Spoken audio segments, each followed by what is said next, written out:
Hi friends, ఈ వీడియోలో నేను లాస్ట్ 24 అవర్స్లో జరిగిన విషయాల గురించి అయితే చెప్తాను. వీడియోని స్కిప్ చేయకుండా లాస్ట్ వరకు అయితే చూడండి.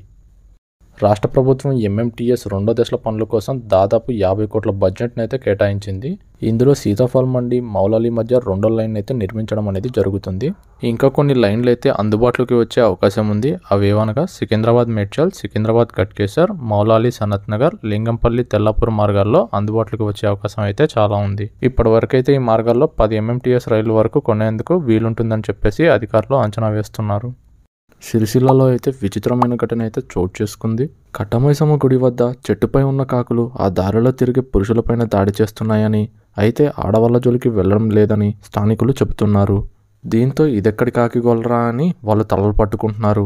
ఈ తంతును కొందరు వీడియో తీసి సోషల్ మీడియాలో పోస్ట్ చేయడంతో ఈ వీడియో అనేది వైరల్ అయింది. కొంతమంది అయితే అవి ఆడకాకులని, మగవాళ్ళపై పగబట్టాయని నెటిజన్లు సరదాగా అయితే కామెంట్లు చేస్తున్నారు. మీకేమనిపిస్తుందో కామెంట్ బాక్స్లో కామెంట్ చేయండి. గూగుల్ క్రోమ్ని వాడుతున్నారా? అయితే ఇది మీకోసమే. డెస్క్టాప్ సిస్టంలో గూగుల్ క్రోమ్ వాడేవారికి సర్టెన్ హెచ్చరికలు జారీ చేసింది.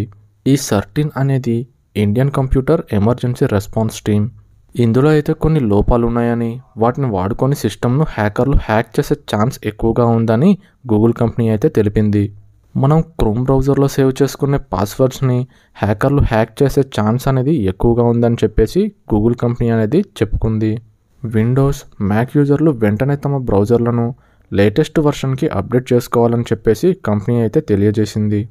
రైల్లో జరిగిన తొక్కిసలాట వల్ల బ్రిడ్జిపై నుంచి చాలామంది ప్రయాణికులు అయితే దూకేశారు.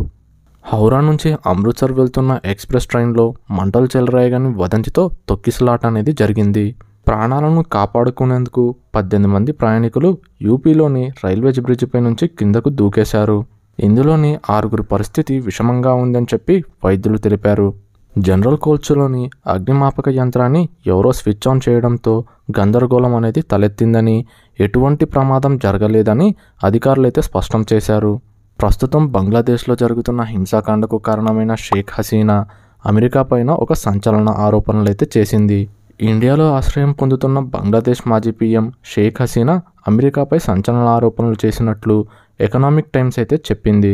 తాను అధికారం కోల్పోవడానికి, బంగ్లాలో హింసాత్మక ఘటనలు చోటు చేసుకోవడానికి అమెరికానే కారణమని ఆరోపించినట్లు తెలిపింది. తాను సెయింట్ మార్టిన్, బంగాళాఖాతాన్ని అమెరికాకు అప్పగించి ఉంటే అధికారంలో కొనసాగేదాన్నని మీడియాకైతే చెప్పింది. అయితే అవామీ పార్టీ లీగ్ నేతలకు ఈ సందేశాన్ని పంపినట్లు సమాచారం ఉందని చెప్పేసి ఎకనామిక్ టైమ్స్ అయితే పేర్కొంది. ఓకే ఫ్రెండ్స్, మీకు ఒకవేళ వీడియో నచ్చినట్లయితే లైక్ చేయండి, మీ ఫ్రెండ్స్కి షేర్ చేయండి. అలాగే మన ఛానల్ని సబ్స్క్రైబ్ చేసుకోవడం మాత్రం మర్చిపోకండి.